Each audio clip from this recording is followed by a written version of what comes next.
आपने चोरी की बहुत सारी कहानियां सुनी होंगी, आपने इमोशनल बहुत सारी कहानियां सुनी होंगी, लेकिन चोर इमोशनल हो गए और चोरी का सामान वापस कर दिया, यह पहली बार सुना होगा। मुझे भी जब यह खबर पता चली जो मैं आपको बताने जा रहा हूं, मेरे भी अब तक के करियर में मेरे सामने यह पहली खबर थी जिसमें चोरों ने पहले तो सामान चोरी किया हजारों का और उसके बाद उनका दिल पसीज गया, वो इमोशनल हो गए और इमोशनल चोरों ने दुकान वाले का सामान जो चोरी किया था वो वापस लौटा दिया। तो ये खबर सामने आई है बांदा के बिसंडा थाना इलाके से। वहां के चंद्रायल गांव में एक वेल्डिंग का काम करने वाले दुकान वाले ने अपनी दुकान बंद की। 19 तारीख की बात है, 19 दिसंबर की रात में वो दुकान बंद करके अपने घर गए। 20 तारीख को जब दुकान खोलने सुबह गए तो पता चला कि हजारों का सामान उनका चोरी हो चुका है। वो परेशान हो गए। परेशान इसलिए हुए क्योंकि आर्थिक तौर पर वो बहुत गरीब थे। दुकान वाले का नाम है दिनेश तिवारी।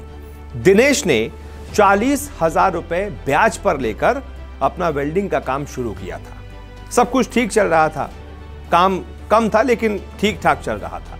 लेकिन 20 तारीख को अचानक से उनकी दुनिया उजड़ गई क्योंकि जितना सामान उन्होंने वेल्डिंग के लिए अपनी दुकान चलाने के लिए लिया था वो चोर चुरा ले गए थे।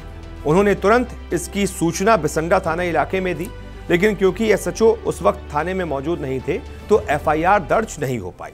ठीक 2 दिन बाद गांव के ही कुछ लोगों ने उनको यह जानकारी दी कि तुम्हारा सामान गांव में ही घर के पास ही एक खाली जमीन पर पड़ा हुआ है। अब यह पता कैसे चला? क्योंकि चोर इमोशनल हो गए थे। चोरों को दिनेश तिवारी के बारे में किसी ने गलत सूचना दे दी थी। किसी ने यह कह दिया था कि ये बहुत अमीर घराने के हैं, बस दिखाने के लिए वेल्डिंग की दुकान है लेकिन अमीर घराने के हैं, तो आप यहां चोरी कर सकते हैं। तो चोरों ने पहले वहां पर चोरी की, लेकिन जब चोरों को पता चला कि ये तो बहुत गरीब हैं, तो चोरों ने जितना सामान चोरी किया था वो उनके घर के ही पास में गांव में एक खाली जमीन पर छोड़ दिया। वो सामान बाकायदा बोरी में भर के और उसके ऊपर एक लेटर लिख दिया और लेटर में ये लिखा कि हमें गलत सूचना मिली थी और इस वजह से हमने चोरी किया। जब हमें पता चला कि आप बहुत गरीब हैं तो हमने कहा ये सही नहीं है, इसलिए हम आपका सारा सामान वापस लौटा रहे हैं। अगर वर्ड टू वर्ड इस लेटर की बात करूं तो उसमें लिखा था, ये दिनेश तिवारी का सामान है। हमें बाहरी आदमी से आपके बारे में जानकारी हुई। हम सिर्फ उसे जानते हैं जिसने लोकेशन दी कि वो कोई मामूली आदमी नहीं है, पर जब हमें जानकारी हुई तो हमें बहुत दुख हुआ, इसलिए हम आपका सामान वापस देते हैं। गलत लोकेशन की वजह से हमसे गलती हो गई। यानी माफीनामे से यह पता चलता है कि चोर कहीं बाहर के थे और उनको जिसने सूचना दी वो उसी गांव का कोई शख्स था या फिर दिनेश तिवारी की कोई उससे दुश्मनी रही होगी, कोई रंजिश रही होगी, इसलिए उसने दिनेश तिवारी के बारे में गलत सूचना चोरों को दी। लेकिन चोर देखिए, इतना दरियादिल चोर आपने कहीं देखा है आजकल के जमाने में? दिल पसीज गया, इमोशनल हो गए और सामान वापस कर दिया।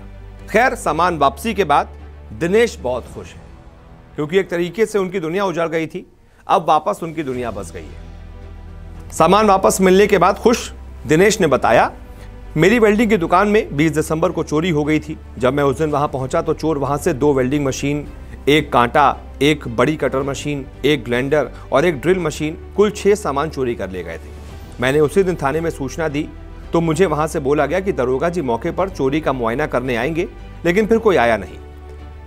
फिर बीते कल मुझे गांव के किसी व्यक्ति ने बताया कि तुम्हारा सामान सड़क किनारे एक जगह पर पड़ा हुआ है।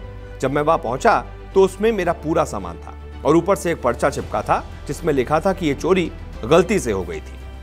और इस चोरी से न सिर्फ गांव वाले हैरान हैं ये चोरी का वापस सामान देने से, बल्कि एसएचओ भी हैरान है। एसएचओ के सामने भी ऐसा पहला मामला सामने आया है। बिसंडा थाने के एसएचओ विजय कुमार सिंह ने हंसते हुए बताया, इस चोरी के बारे में मुझे कुछ नहीं पता है, न चोरी होने का और न सामान मिलने का। मैं तो खुद हैरान हूं। ये हास्यास्पद आपको नहीं लग रहा कि चोर चोरी करे और सामान लौटा जाए? मैंने अपने इतने सालों की नौकरी में ऐसा कभी नहीं सुना। ये तो बिल्कुल फिल्मों जैसी बात हो गई कि चोर लिख रहा है कि मैं चोर हूं और तुम गरीब हो, इसलिए तुम अपना सामान ले लो। आप यकीन मानिए, आज 23 तारीख है, लेकिन न मेरे थाने स्टाफ ने और न ही किसी और ने मुझे इसके बारे में बताया। मैं तुरंत पीड़ित से बात कर लेता हूं। यह बहुत रोचक मामला है, मैं उससे मिलने जरूर जाऊंगा। इतना नेक दिल निकले, इतना दरिया दिल निकले और चोरी का सामान उन्होंने वापस कर दिया।